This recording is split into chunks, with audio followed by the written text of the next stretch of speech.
கர்த்தருடைய பரிசுத்த நாமம் மகிமைப்படுவதாக. ஆண்டவராகிய இயேசு கிறிஸ்துவின் நாமத்தினாலே உங்கள் யாவரையும் நான் வாழ்த்தி வரவேற்கிறேன். அல்லேலூயா, அல்லேலூயா. ஆமாம், கர்த்தருக்கு ஸ்தோத்திரம். கர்த்தர் இந்த நாளிலும் கூட, இந்த மாதத்தில் கூட நமக்கு கொடுத்துருக்கிற வாக்குத்தத்த வசனத்தை கூட நம்ம வாசிக்க போகிறோம். ஏசாயா தீர்க்க தரிசன புஸ்தகம் 58வது அதிகாரம் 8வது வசனத்தை ஒருவர் வாசிக்கலாம். அப்பொழுது விடியற்கால வெளுப்பை போல உன் வெளிச்சம் எழும்பி உன் சுகவாழ்வு சீக்கிரத்தில் துளிர்த்து உன் நீதி உனக்கு முன்னாலே செல்லும். கர்த்தருடைய மகிமை உன்னை பின்னாலே காக்கும். அல்லேலூயா. கர்த்தர் கொடுத்திருக்கிற இந்த நல்ல வாக்குத்தத்தத்திற்காக கர்த்தரை சோதரிக்கலாமா? சோதரம் சோதரம் சோதரம் சோதரம் சோதரம் சோதரம் சோதரம். அல்லேலூயா. ஆமாம், கர்த்தருக்கு சோத்திரம்.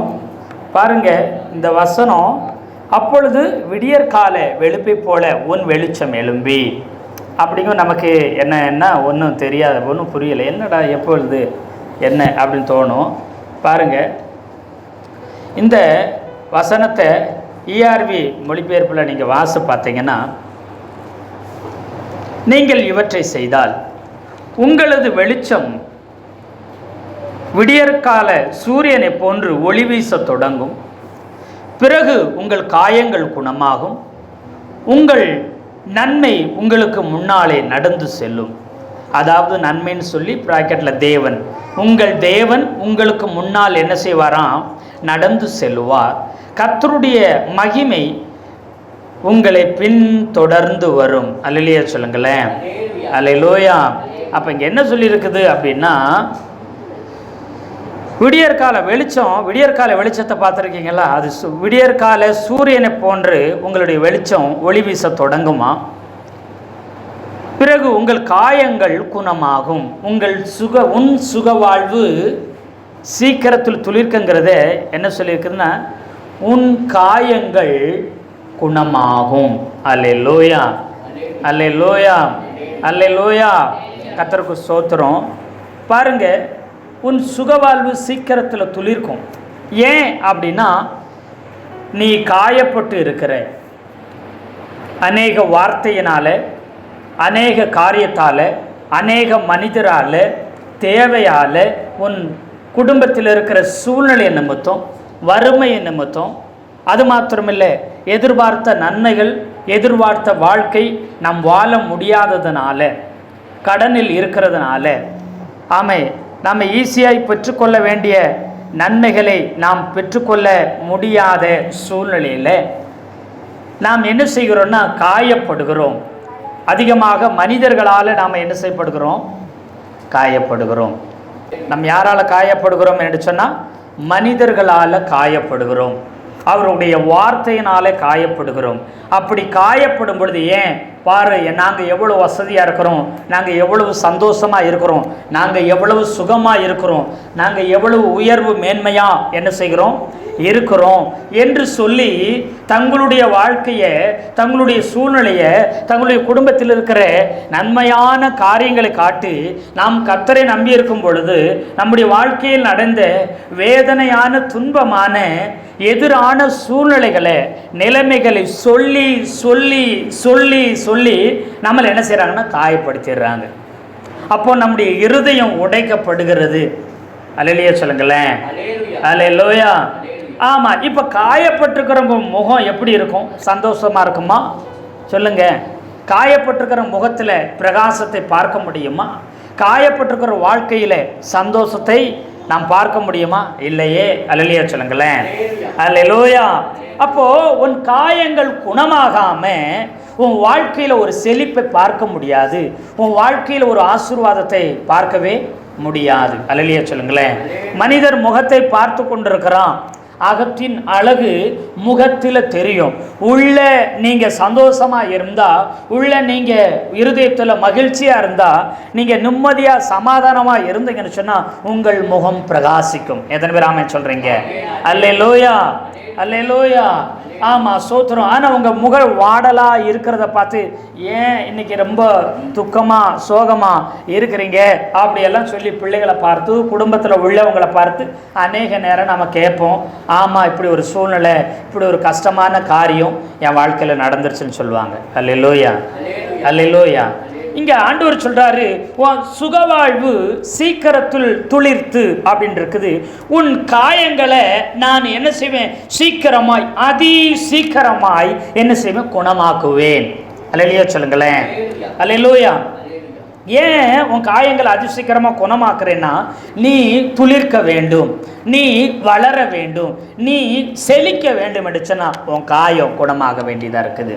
அதாவது உன் பட்டு போன வாழ்க்கை, உன் வாடி போன நிலைமை, இது எல்லாத்திற்கும் ஆண்டவர் சீக்கிரத்தில், அதி சீக்கிரத்தில் ஒரு முடிவு உண்டு பண்ண போகிறார். அப்போது உங்கள் வறுமைக்கு, உங்கள் கஷ்டத்துக்கு, உங்களுடைய எதிரான துன்பமான அவமான சூழ்நிலைகள் நிமித்தம் வந்த வேதனைக்கு எல்லாத்துக்கும் கர்த்தர் முடிவு பண்ணுகிறார்னா என்ன அர்த்தம்? உங்கள் வாழ்க்கையில் சந்தோஷம் துவங்க போகுது, உங்கள் வாழ்க்கையில் சுகம் உண்டாக போகுது, உங்கள் வாழ்க்கையில் சௌக்கியம் உண்டாக போகிறது, உங்க வாழ்க்கையில ஆசீர்வாதமும் அபிஷேகமும் வெளிப்பட போகிறது. எத்தனை பேர் ஆமென் சொல்றீங்க?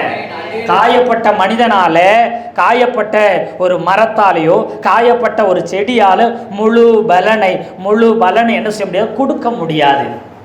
முழு விளைச்சலை கொடுக்க முடியாது. ஒரு காயப்பட்ட பலவீனப்பட்ட மனிதனால முழு ஸ்ட்ரென்த்தையும் முழு வலிமையும் அவனால வெளியில கொண்டு வரவே முடியாது. ஆமாவா இல்லையா? ஆமாம். நோய்வாய்ப்பட்டிருக்கிற, ஒடிஞ்சிருக்கிற, பிஞ்சிருக்கிற, காயப்பட்டிருக்கிற மரம் பாருங்க, பலன் குறைய ஆரம்பிச்சிடும். அதனுடைய செழிப்பு வளமை அப்படியே மங்க ஆரம்பிச்சிடும். கடந்த ஒரு சில வாரங்களுக்கு முன்பதாக வெளியில் சுண்டக்காய் செடி என்ன செஞ்சு, சர்ச்சுக்கு முன்னாடி வெளியில் இருந்துச்சு. அந்த செடி என்ன செஞ்சு அப்படி வளர்ந்து பூ பூத்தி, சின்ன செடி தான், அப்படி என்ன செஞ்சு பிஞ்சு விட்டுருச்சு, பூ பூத்துருச்சு. அது வெளியில் ரோட்டு ஓரத்தில் இருக்கிறதுனால அதுக்கு என்ன இல்லை, பாதுகாப்பு சேஃப் இல்லைன்னு சொல்லிட்டு என்ன செஞ்சாங்க, நம்ம சோதரம் ஒய்ஃபு பாசம் என்ன செஞ்சாங்க, அதை என்ன செய்தாங்க, தோண்டி எடுத்து கொண்டு வந்து உள்ளேருந்து வச்சாங்க. ஆனால் சரியான விதத்தில் தண்ணி ஊற்ற முடியாமல் போயிடுச்சு. கொஞ்சம் ஊழிய நிமித்தம் மற்ற காரிய நிமித்தம் வெளியில் போயிருந்தோம். ஊழிய நிமித்தம் வெளியில் போயிருந்தது நிமித்தம் அதை என்ன செய்யுது, உடனே டோட்டலாக அது வாடிடுச்சு. பூ இருந்துச்சு, பிஞ்சு இருந்துச்சு, அப்புறம் என்ன செஞ்சு நல்லா செழிப்பாக இருந்துச்சு. அது உடனே என்ன செஞ்சு அப்படியே வாடி அப்படியே தொங்கி என்ன செஞ்சு, அவ்வளோதான் முடிஞ்சிருச்சு, பட்டுருச்சு. வெளியில் இருந்தால் கூட உசுரோடு இருந்திருக்கும், உள்ளே தோண்டி இங்கே நட்டு வச்சனால முற்றிலும் பட்டு போயிடுச்சு அப்படின்னு நான் சொல்லிட்டு இருந்தேன். அப்படி சொல்லும்போது இல்லை தண்டில் கொஞ்சம் என்ன இருக்குதுங்க, அடிமரம் தண்டில் என்ன செய்ய, அடி செடியில் என்ன செய்யுது, பச்சை இருக்குது, அதனால் நிச்சயமாக அது துளுத்துறோம் அப்படி சொல்லி தொடர்ந்து தண்ணி ஊற்றிட்டே இருந்தோம். தொடர்ந்து தண்ணி ஊற்றிட்டே இருந்தாங்க. நான் சொல்ல புரியுதுங்களா? ஆனால் வெளி தோற்றத்தில் எல்லாம் வாடிருச்சு, எல்லாம் பசுமை போயிருச்சு, எல்லாம் அப்படியே இலைகளெல்லாம் அப்படி கருகிருச்சு, முற்றிலும் முடிஞ்ச சூழ்நிலையில் இருக்குது. அவ்வளோதான், எல்லாம் முடிஞ்சிருச்சு அப்படி நினைக்கும் போது தொடர்ந்து தண்ணி ஊற்றும் பொழுது அது என்ன ஆச்சுன்னா, அது புதிதான இலைகளை விட ஆரம்பிச்சிச்சு. அல்லேலூயா சொல்லுங்களேன். அல்லேலூயா. பழைய இலைகள், செழிப்பாக இருந்த இலைகள், அது பிடுங்கப்படும் பொழுது, அது இடத்தை மாற்றி வைக்கப்படும் பொழுது அது என்னாச்சுன்னா, எதிரான சூழ்நிலை நிமித்தம் அது வாடி அந்த இலைகள்லாம் உதிர்ந்துருச்சு. வெறும் குச்சி மட்டும்தான் நிற்கிற மாதிரி நின்றுச்சு. ஆனால் தொடர்ந்து தண்ணியை ஊற்றும் பொழுது அந்த செடி என்ன செஞ்சிருச்சுங்க, மறுபடி புதிய இலைகளை கொடுத்து துளிர்க்க ஆரம்பிச்சிருச்சு. அல்லேலூயா சொல்லுங்களேன். அல்லேலூயா. வாடி ஒரு பக்கம் இலை விழுந்தது உண்மைதான். வாடி ஒரு பக்கம் உங்கள் வாழ்க்கை அப்படியே மங்கி போன நிலைமையில், பொழிவு செழிப்பை இழந்து போன நிலைமையில் இருப்பது உண்மைதான். ஆனால் நல்லா கவனித்து பாருங்க, இன்னொரு பக்கத்தில் உங்களுக்கு புதிய இலை, புதிய பசுமை, புதிய செழிப்பு வர ஆரம்பிச்சு. எத்தனை பேர் ஆமென் சொல்கிறீங்க? இது முந்தினது காட்டிலும் செழிப்பானதாக இருக்கும். இது முந்தினதை பார்க்கணும் பலன் அதிகமாக இருக்குது. இது முந்தினதை பார்க்கலும் அதிவேகமாக துளிர்த்து வளர்கிறதா இருக்கிறது. எத்தனை பேர் ஆமென் சொல்கிறீங்க? ஆமாம், சோத்திரம். உங்கள் துன்பத்திற்கு, உங்கள் காயத்திற்கு, எதிரான சூழ்நிலைக்கு, எல்லா அவமான நிலைமைகளுக்கும் கர்த்தர் முடிவு உண்டு பண்ணுறாருன்னா உங்களுக்கு சந்தோஷத்துக்கு, மகிழ்ச்சிக்கு, ஆசீர்வாதத்துக்கு, நன்மைக்கு, உயர்வுக்கு கர்த்தர் அதிசீக்கிரமான வாசல்களை திறந்து விடுகிறார். எத்தனை பேர் ஆமென் சொல்றீங்க? அல்லேலூயா சொல்லுங்களேன். அல்லேலூயா. இப்போ உங்க காயப்பட்ட வாழ்க்கையை குணமாக்குகிறார். கர்த்தர் உங்களை சுகமாக்குகிறார். பட்டுப்போன வாழ்க்கையை செழிக்கவும் துளிர்க்கவும் பண்ணுகிறார். அவர் துளிர்க்க அதி சீக்கிரமாய், அதிவேகமாய் அவர் துளிர்க்க பண்ணும் பொழுது என்ன உண்டாகுதுன்னா, நல்லா கவனிச்சு பாருங்க, உங்களுக்கு அதி சீக்கிரத்தில் செழிப்பையும் உயர்வையும் மேன்மையும் வளர்ச்சியும் கர்த்தர் கட்டளையிடுகிறார்.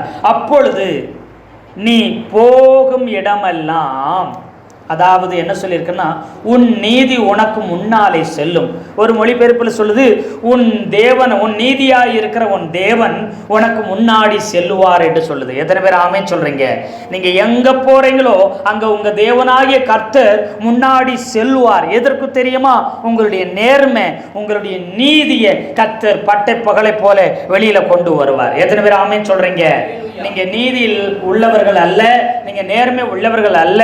உங்களுடைய பேர், உங்களுடைய புகழ், உங்களுடைய ஆமை சுத்திரம் எல்லாமே அவமாக்கி போட்டு என்ன செய்ய, வீண் பழிகளை போட்டு உங்களை வாடி போன, பட்டு போன, ஆமை நொந்து போன நிலைமையில மனிதர்கள் மாற்றி இருக்கலாம். கர்த்தர் உங்கள் நீதியையும் உங்கள் நேர்மையும் உங்கள் நியாயங்களையும் கர்த்தர் முன்னாடி போய் எல்லாவற்றையும் எடுத்து வெளியில காண்பிக்க ஆரம்பிப்பார். எத்தனை பேர் ஆமென் சொல்றீங்க? அல்லேலூயா. அவர்கள் சொன்ன மாதிரி இல்லை, அவர்கள் பழி போட்டது மாதிரி இல்லை. யோசேப்பு வாழ்க்கையில அவங்க பழி போட்டதை மாத்திரம்தான் எல்லா மனிதர்களும் நம்பி இருப்பாங்க. ஆனா கர்த்தர் சிறைச்சாலையில இருக்கும் பொழுதும் அவனோட கூட இருந்து அவனை ஆசீர்வதித்ததை, அவன் மூலம் கர்த்தர் வெளிப்பட்டதை, அநேகருக்கு ஜீவனையும் வாழ்க்கையும் உண்டு பண்ணதை பார்த்து ஆரம்பத்தில் அவன் எப்படி இருந்தானோ இப்பயும் அப்படித்தான் இருக்கிறான். அவன் வாழ்க்கையில ஒரு மாற்றமும் இல்லை, அவன்கிட்ட ஒரு குத்தமும் குறையும் இல்லைன்னு எல்லாரும் சொல்ல ஆரம்பிச்சாங்க. எத்தனை பேர் ஆமென் சொல்றீங்க? அதற்கு ஒரே ஒரு காரணம், கர்த்தர் கூட இருந்தார். அடிமையா வந்த பொழுதும், போத்திபார் உயர்த்தின பொழுதும் கர்த்தர் கூட இருந்தார். இப்ப வீண் பழி போட்ட போதும், அவமானப்படுத்தின போதும், பேரை கெடுத்த போதும் கர்த்தர் கூட இருந்தார். எத்தனை பேர் ஆமென் சொல்றீங்க? அல்லேலூயா சொல்லுங்களேன். உங்க பேரை கெடுத்தாலும், உங்க வாழ்க்கையை மண்ணு மூடி போட்டாலும், உங்க தலையை நிம்மர விடாம அவமானத்தினால நிரப்பி உங்களை அசிங்கப்படுத்தினாலும் கர்த்தர் உங்களோடு கூட இருக்கிறபடினால உங்களுடைய நேர்மையும் உங்களுடைய நீதியும் உங்களுடைய அழைப்பும் உங்களுடைய அபிஷேகமும் கர்த்தர் வெளியில கர்த்தரே கொண்டு வருவார். எத்தனை பேர் ஆமென் சொல்றீங்க? அல்லேலூயா. உங்க தரிசனம் வெளியில வரும், உங்களுடைய அபிஷேகம் வெளியில வரும், உங்களுடைய வரங்கள் வெளிப்படும், உங்களுடைய ஆவியின் கனி வெளிப்பட ஆரம்பிக்கும். கர்த்தரே அதை வெளியில கொண்டு வருவார் முன்ன போய். அல்லேலூயா சொல்லுங்களேன். அப்ப தூசித்தவங்க, கேவலப்படுத்தினவங்க, அசிங்கப்படுத்தினவங்க, குறை சொன்னவங்க, துரோகம் செய்தவங்க, முதுகுல குத்தினவங்க, பழியை சுமத்துறவங்க எல்லாம் வாயை மூடி கொண்டிருப்பாங்க. உங்க நீதிய நேர்மையை கர்த்தர் வெளியில கொண்டு வருவார். அப்பொழுது உங்களுக்கு நன்மை உண்டாக ஆரம்பிக்கும்.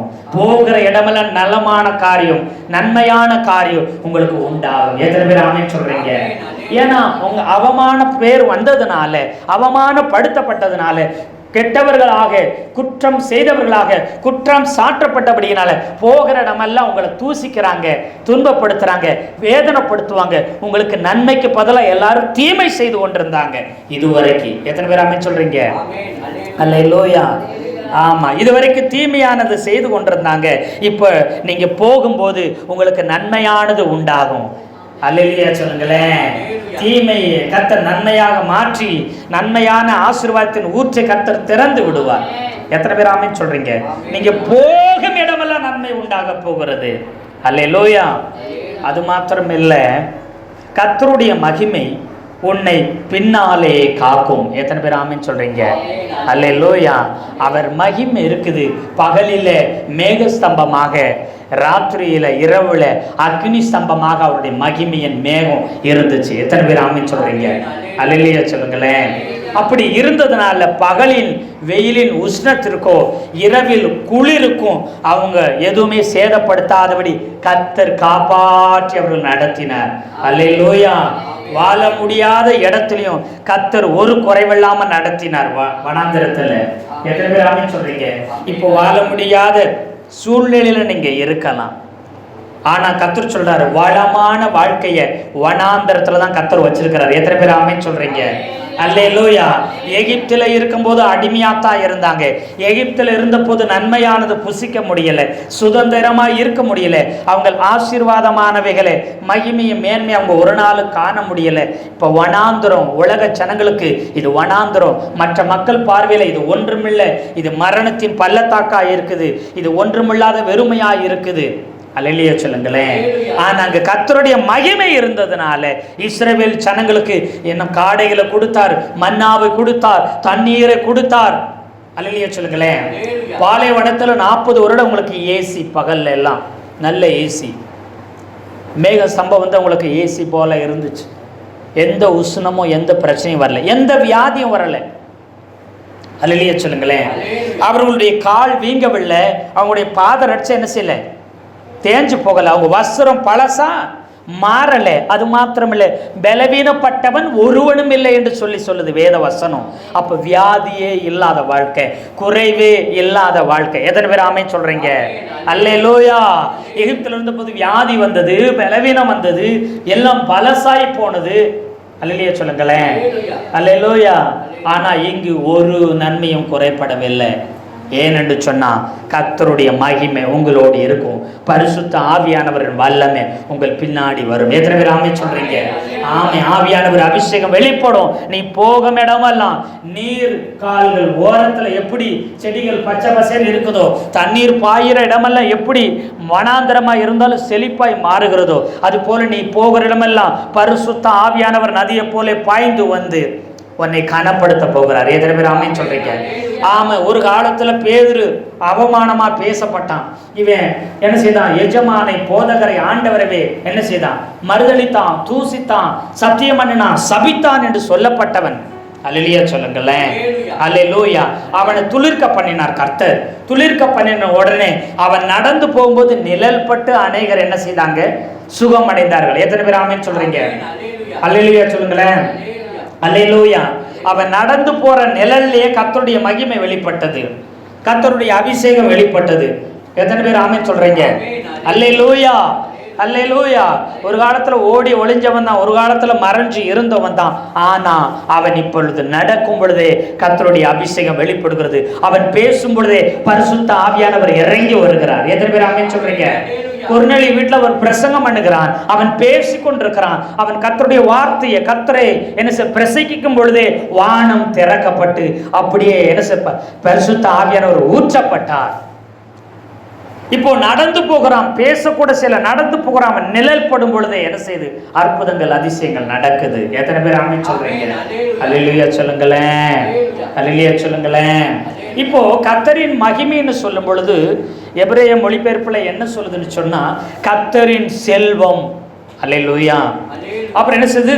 அந்த மகிமைங்கிற வார்த்தையில செல்வம்னு வருது, மேன்மை வருது, கணம் வருது, இன்னொரு வார்த்தை சொன்னா மானம் அப்படின்னு வருது. அல்லேலூயா. ஏன் உங்களை துளிர்க்க பண்ணுகிறார் கர்த்தர்? அவர் என்ன? கர்த்தர் செல்வத்தினால் ஆசீர்வதிக்க விரும்புகிறார். ஏன் கர்த்தர் உங்களை துளிர்க்க பண்ணுகிறார்? கர்த்தர் மேன்மையினால உங்களை மேன்மை நிறைந்த வாழ்க்கையை கொடுக்கும்படிக்கு உங்களை துளிர்க்க பண்ணுகிறார். கர்த்தர் ஏன் உங்களை துளிர்க்க செய்கிறார்? கனமுள்ள வாழ்க்கை வாழும்படிக்கு கர்த்தர் உங்களை துளிர்க்க பண்ணுகிறார். எத்தனை பேர் ஆமென் சொல்றீங்க? அல்லேலூயா. அப்ப நீங்க ஆண்டவருடைய பிள்ளைகளாய், ஆண்டவருடைய ஜனமாய் இருக்கிறபடியினால நீங்க பட்டு போய் இருந்தா, நீங்க கெட்டு போய் இருந்தா, நீங்க வாடி போய் இருந்தா அவருடைய நாமத்துக்கு அவமானம் வந்துவிடும், அவருடைய நாமம் தூசிக்கப்பட்டு விடும். அதாவது கர்த்தரின் மானம், மானம்னா அவருடைய மானம் போயிடும். சொல்றோம்ல, ஆமா பெத்தவங்களுடைய மானத்தை வாங்கிடுவா நாட்டு இருக்குது அப்படி சொல்லுவாங்க ஒரு சிலர். அதாவது கர்த்தரின் பிள்ளைகளா இருக்கிற நாம இப்படிப்பட்ட சூழ்நிலை இருக்க அவர் அனுமதிக்க மாட்டார். ஏன்னா அவருடைய நாமத்தை ஆமென் சுத்தரம் அவமாய் போக அவர் ஒரு நாள் விட்டு கொடுக்க மாட்டார். எத்தனை பேர் ஆமென் சொல்றீங்க? அதனால நீதியாகிய தேவன் வெளிப்பட்டு உனக்கு நீதியும் நியாயமும் செய்வார். எத்தனை பேர் ஆமென் சொல்றீங்க? அல்லேலூயா. அல்லேலூயா. இப்போ உங்க வாழ்க்கையை காயங்கட்டி உங்களை சீக்கிரத்தில் அதிசீக்கிரமா துளிர்க்க பண்ணி கர்த்தரே உங்களுக்கு முன்னாடி சென்று உங்க நீதியும் நேர்மையும் ஆமை சுத்திர அநேகருக்கு வெளியில கொண்டு வந்து காண்பிச்சு உங்களுக்கு நலமானதை உண்டு பண்ணி அவருடைய செல்வத்தை கொடுத்து அவருடைய மேன்மையை கொடுத்து அவருடைய கனத்தை கொடுத்து உங்களை ஆசீர்வதிப்பார். எத்தனை பேர் ஆமென் சொல்றீங்க? அதை நீங்க ஏற்றுக்கொள்ளுங்க. இனி வருகிற நாட்களில் கர்த்தரின் மேன்மை உண்டாக போகுது உங்க வாழ்க்கையில. இனி வருகிற நாட்களில் கர்த்தருடைய கனமே உங்களுக்கு போகிற இடமெல்லாம் உண்டாக போறது. எத்தனை பேர் ஆமென் சொல்றீங்க? அல்லேலூயா. கர்த்தருடைய நாமத்துக்காக உனக்கு இருக்கிற கொஞ்சம் பலம்தான், அந்த பலத்திலையும் கூட என்ன செய்த நீ ஒரு நாள் என்னை மறுதலிக்கவில்லை. எத்தனை பேர் ஆமென் சொல்றீங்க? அல்லேலூயா. கொஞ்சம் ஜனம், கொஞ்சம் பலன், கொஞ்சம் வருமானம், கொஞ்சம் சுகம், அதுலயும் என் நாமத்தை நீ மறுதலிக்கவில்லை. எத்தனை பேர் ஆமென் சொல்றீங்க? அல்லேலூயா, அல்லேலூயா. அதனால கர்த்தர் சொல்றாரு, நீ இந்த சூழ்நிலையில என்னை மறுதலிக்காதபடினால, எனக்காய் நீ வைராக்கியம் பாராட்டபடினால என் மேன்மையும் என் கனத்தையும் என் செல்வத்தையும் உனக்கு கொடுக்கிறேன். அதை நீ ஏற்றுக்கொள். போகிற இடமெல்லாம் இப்படிப்பட்ட மேன்மையை உண்டு பண்ணுவேன்னு கர்த்தர் வாக்கு கொடுக்கிறார். எத்தனை பேர் ஆமென் சொல்றீங்க? இப்போ கர்த்தருடைய செல்வமும் மேன்மை கடமும் நமக்கு உண்டாகிறதுனால கர்த்தருடைய நாமம் உயர்த்தப்படும். எத்தனை பேர் ஆமென் சொல்றீங்க? அல்லேலூயா. ஆமா, சோத்திரம். இது எவ்வளவு நாளைக்குங்க அப்படின்னு கேட்டா, விடியற்கால வெளுப்பை போல, விடியற்கால வெளுப்பை போல சூரியன் உதயமாகும் பொழுது கவனிச்சு பாருங்க, அந்த சூரிய பிரகாசம் என்ன செய்யுங்க, அந்த சூரிய வெளிச்சம் என்ன ஆகுங்க, அதிகமாகிக்கிட்டே போகும். எத்தனை பேர் ஆமென் சொல்றீங்க? நீதிமானுடைய பாதை நடுப்பகல் வரைக்கும் பிரகாசிக்கிற சூரிய பிரகாசம் போல அதிகம் அதிகம் அதிகம் அதிகமா என்ன செய்யுமா இருக்குமா? எத்தனை பேர் ஆமென் சொல்றீங்க? இன்னைக்கு இருக்கிற இது நாளைக்கு இன்னும் அதிகமாகும். எத்தனை பேர் ஆமென் சொல்றீங்க? அல்லேலூயா சொல்லுங்களேன். ஆமென். அடுத்த மாதம், அடுத்த வருடம் உங்க பிரகாசம் அதிகமாகும். எத்தனை பேர் ஆமென் சொல்றீங்க? அல்லேலூயா, அல்லேலூயா.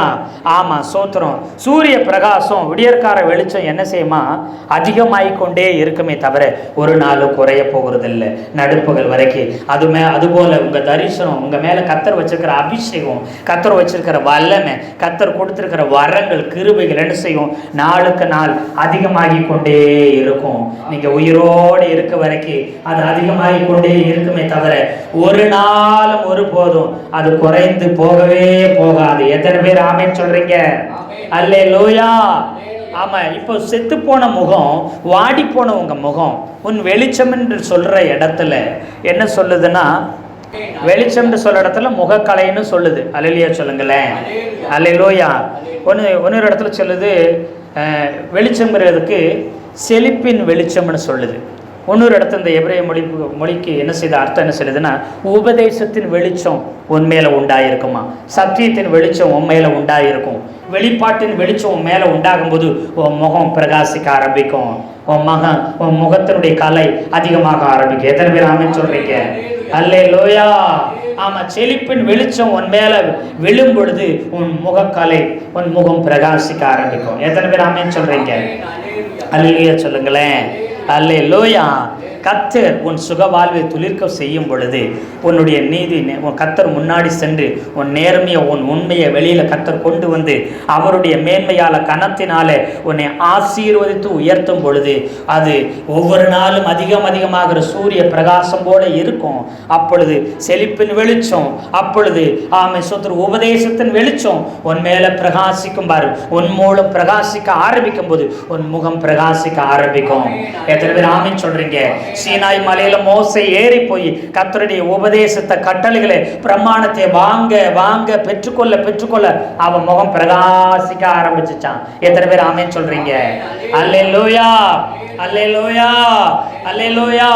கிழக்கத்திய புத்திரர்களிலே யோபு போல ஒரு பெரிய மனிதன் இல்லை. ஏன்னா அவ்வளவு ஆசியும் ஐஸ்வர்யமும் பெற்றவனாய் இருந்தான். அவன் செழிப்பு நிமித்தம் அவன் முகம் பிரகாசிக்க ஆரம்பிச்சிச்சு. எத்தனை பேர் ஆமென் சொல்றீங்க? அல்லேலூயா, அல்லேலூயா. அதுபோல உங்கள் முகத்தை கர்த்தர் பிரகாசிக்க பண்ணுவார். செத்து போன வாடி போன ஆமே சோத்திரம் உங்க முகத்தை கர்த்தர் பிரகாசிக்க செய்வேன் என்று சொல்லி வாக்கு கொடுக்கிறார். எத்தனை பேர் ஆமே சொல்றீங்க? அல்லேலூயா. இப்போ அவர் உங்கள் முகத்தை பிரகாசிக்க செய்கிறார். இப்போ உங்க வாழ்க்கை துளிர்த்ததோடு ஒரு நாள் விட்டுவிட போறதில்லை. பாருங்க, மத்தேயு எழுதின சுவிசேஷம் 24:32. அத்தி மரத்தினால் ஒரு ஓமையை கற்றுக்கொள்ளுங்கள். அதனாலே இளங்கிளை தோன்றி துளிர் விடும்போது, துளிர் விடும்போது எந்த காலம் உங்களுக்கு சமீபமாயிருச்சா? வசந்த காலம். அல்லேலூயா சொல்லுங்களேன். அதாவது சரியான மழை பொழிகிற காலம், எல்லாம் துளிர்த்து செழிக்கிற காலம், எல்லாம் பூ பூத்து காய் காய்த்து பலன் கொடுக்கிற காலம், விளைச்சல் நன்மை உண்டாகுகிற காலம் உங்களுக்கு சமீபம் ஆயிடுச்சு. எத்தனை பேர் ஆமென் சொல்றீங்க? உங்களுடைய வசந்த காலம் துவங்க ஆரம்பிச்சிருச்சு. எத்தனை பேர் ஆமென் சொல்றீங்க? அல்லேலூயா, அல்லேலூயா. ஒரு கோடை காலம் முடிச்ச உடனே எல்லாம் இலையை உதிர்ந்து மரம் பட்டு வாடி போனதுக்கு அப்புறம் ஒரு காலம் வரும், அது வசந்த காலம். அந்த வசந்த காலத்துல எல்லாம் துளிர்க்க ஆரம்பிக்கும், எல்லாம் வளர ஆரம்பிக்கும், எல்லாம் செழிக்க ஆரம்பிக்கும், எல்லாம் பலன் கொடுக்க ஆரம்பிக்கும். எத்தனை பேர் ஆமென் சொல்றீங்க? அல்லேலூயா, அல்லேலூயா. அப்படின்னா நல்லா கவனமா கவனிச்சுக்குங்க. கர்த்தர் உங்களுக்கு வாக்கு கொடுக்கிறார். துளிர்க்க பண்ணுகிறது எதற்கு? வசந்த காலம் துவங்கி விட்டது. எத்தனை பேர் ஆமென் சொல்றீங்க? உங்களுடைய வாழ்க்கையின் வசந்த காலம் துவங்கி விட்டது. அது நிரந்தரமா நிலையானதா இருக்கிற வசந்த காலத்தை கர்த்தர் உங்களுக்கு தர போதுமானவராய் இருக்கிறார். எத்தனை பேர் ஆமென் சொல்றீங்க? அல்லேலூயா, அல்லேலூயா, அல்லேலூயா. ஏன் என்று சொன்னா ஆபகுக்கு 3:17 வசனம் சொல்லும்போது, அத்திமரம் துளிர் விடாமல் போனாலும், அப்படின்னா துளிர்க்காத காலத்திலையும் நீங்க கர்த்தருக்குள்ள மகிழ்ச்சியா இருந்தீங்க. எத்தனை பேர் ஆமென் சொல்றீங்க? துன்பப்பட்ட காலத்திலையும் கர்த்தருக்குள் மகிழ்ச்சியா இருந்தீங்க. வசந்த காலம் இல்லாத வறுமையினால துன்பத்தினால எதிரான சூழ்நிலையிலும் நீங்க வாழ்ந்த போதும் கர்த்தருக்குள்ள மகிழ்ச்சியா இருப்பேன்னு சொன்னீங்க. எத்தனை பேர் ஆமென் சொல்றீங்க? அல்லேலூயா. துளிர்க்காத காலத்திலும் கர்த்தரை துதித்த நீங்க, கர்த்தர் உங்கள் வசந்த காலத்தை உண்டு பண்ணும் பொழுது நீங்க எவ்வளவு அதிகமாய் கர்த்தரை உயர்த்துவீர்கள், எவ்வளவு அதிகமாய் கர்த்தருக்காக நிலை நிற்பீர்கள், எவ்வளவு அதிகமா அவருடைய நாமத்தை உயர்த்துவீர்கள். எத்தனை பேர் ஆமென் சொல்றீங்க? அல்லேலூயா. கர்த்தருக்கு ஸ்தோத்திரம். பாருங்க, இந்த துளிர் விடுகிறது துளிரோட நின்று விடாது.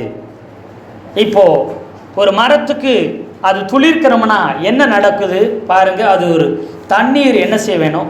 ஊற்றப்படும் பொழுது. யோபு 14:9 ஒருத்தர் வாசிங்க. யோபு 14:9. தண்ணீரின் வாசனையால் அது துளிர்த்து இள மரத்தை போல கிளை விடும். அல்லேலூயா சொல்லுங்களேன். முதிர்ந்த மரத்தை போல அல்ல, புதிதாய் வளர்ந்து வருகிற இளம் மரத்தை போல அதை என்ன செய்ய ஆரம்பிக்குமா? துளிர் விட ஆரம்பிக்கும். இளம் மரத்துல பலன்கள் நிறைவாக இருக்கும். எத்தனை பேர் ஆமென் சொல்றீங்க? ஆமென் சூத்திரம். அதிகமான பலன் இருக்கும் உங்க வாழ்க்கையில. அதிகமான பலன், அதிகமான நன்மை கர்த்தர் கொடுப்பார். என்னன்னா தண்ணீரின் வாசனையை அது கண்டவனை துளிர்த்து இளம் மரம் என்ன செய்யும்?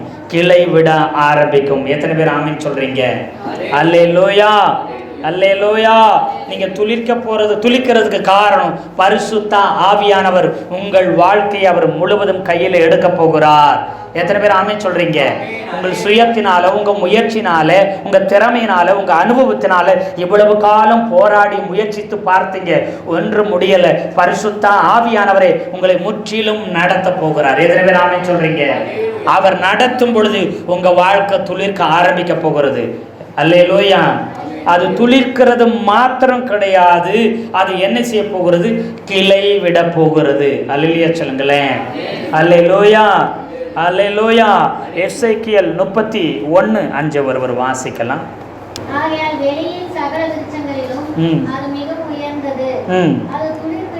அது துளிர் விடுகையில் இப்போ அது துளிர் விடுகையில் இப்போ என்ன செய்யுது, தண்ணீருடைய வாசனையினால தண்ணீரை அது பெறும்பொழுது என்ன செய்யுது, துளிர் விடுது. ஆனால் இப்போ தண்ணீர் திரளான தண்ணீர்னால துளிர் மட்டும் கிடையாது, இப்போ என்ன உண்டாக போகிறது, அதன் கிளைகள் பெருகி. எத்தனை பேர் ஆமென் சொல்றீங்க? நீங்க சொல்வீங்க, ஆண்டவரே நான் துளிர்த்தா மட்டும் போதும், நான் வளர்ந்தா மட்டும் போதும்னு சொல்றீங்க. இல்ல, உன்னை துளிர்க்க மட்டும் கர்த்தர் செய்ய போகிறதில்ல, உன்னை கிளைகள் உண்டாக செய்ய போகிறார். எத்தனை பேர் ஆமென் சொல்றீங்க? அல்லேலூயா, அல்லேலூயா. ஏன்னா திரளான தண்ணீரை கர்த்தர் உனக்கு பாய்ச்சுகிறது போல, இந்த மரத்துக்கு பாய்ச்சுகிறது போல பரிசுத்த ஆவியானவர் நீச்சலால உன்னை கொண்டு போய் நடத்த போகிறார். எத்தனை பேர் ஆமென் சொல்றீங்க? அதனால நீங்க கிளைகள் விடுவீங்க. கிளைகள் விட்டு நீங்க என்ன செய்வீங்க, படர ஆரம்பிப்பீங்க. எத்தனை பேர் ஆமென் சொல்றீங்க? அல்லேலூயா. எசேக்கியேல் 17:6 சொல்லும்போது துளிர்க்கிறது மாத்திரம் இல்ல, அது படரவும் ஆரம்பிக்கிறது. எத்தனை பேர் ஆமென் சொல்றீங்க? அல்லேலூயா. நீங்க கிளை விடு துளிர்ப்பீங்க, நீங்க கிளை விடுவீங்க, நீங்க படருவீங்க. அல்லேலூயா, அல்லேலூயா. ஆமா, அப்படி படர ஆரம்பிப்பீங்க. ஆமை சுத்த 4 திசையும், ஆமை 8 திக்கும் கர்த்தர் உங்களை படர செய்வார். நீங்கள் படர ஆரம்பிப்பீங்க. நீங்கள் படரக்கூடாதபடி இருந்த, நீங்க கிளைகளை விட்டு பெருகக்கூடாதபடி இருந்த எல்லா மதில் சுவர்களும் எல்லா தடைகளையும் கர்த்தர் விலைக்கு போடுகிறார். எத்தனை பேர் ஆமென் சொல்றீங்க? இன்றிலிருந்து கர்த்தர் விலைக்கு போடுகிறது நிமித்தம் நீங்க 4 திசையும் 8 திக்கும் நீங்கள் படர ஆரம்பிப்பீங்க. அல்லேலூயா சொல்லுங்களேன். எந்த அளவு நீங்க உயர்வீர்களோ அந்த அளவு கர்த்தர் படர செய்வார், கிளைகளை விட செய்வார். கர்த்தர் பெருக செய்கிற தேவனாய் இருக்கிறார். இப்போ நீங்க துளிர்த்துட்டீங்க, இப்போ நீங்க வளர்றீங்க, கிளையும் விடுறீங்க, இப்போ படர்ந்து பெருக ஆரம்பிக்கிறீங்க.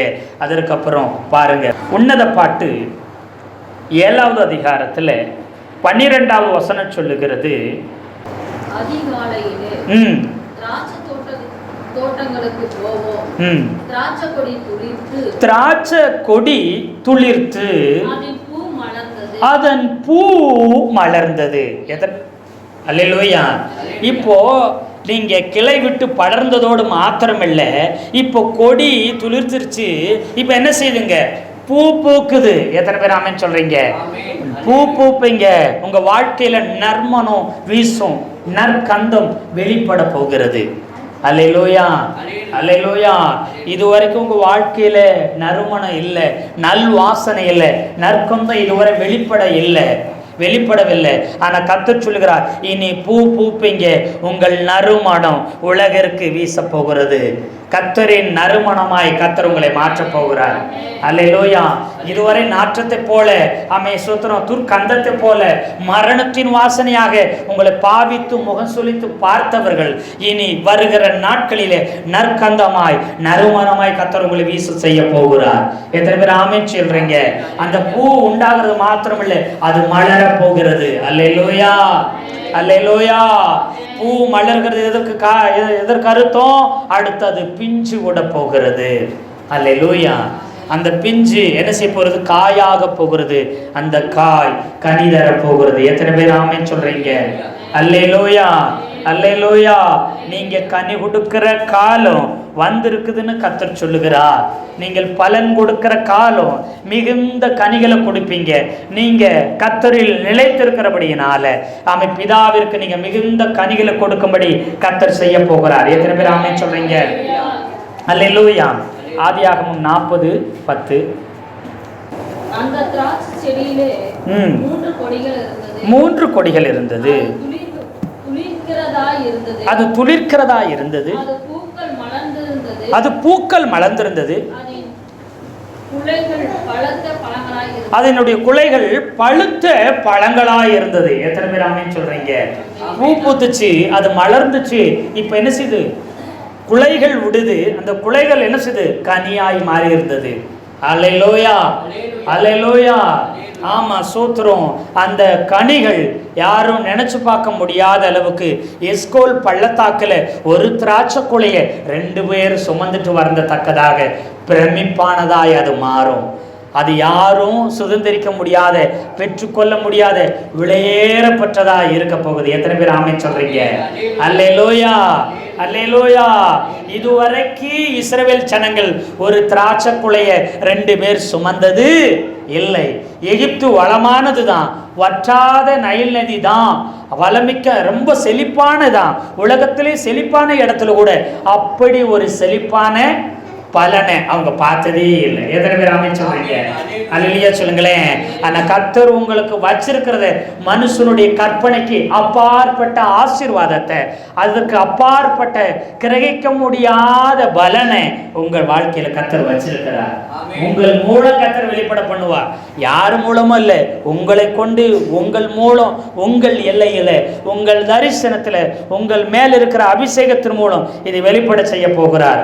அல்லேலூயா, அல்லேலூயா. கர்த்தர் தாமே இந்த வார்த்தைகளை கொண்டு நாம் ஒவ்வொருத்தரையும் ஆசீர்வதிப்பாராக. ஆமென், ஆமென், ஆமென்.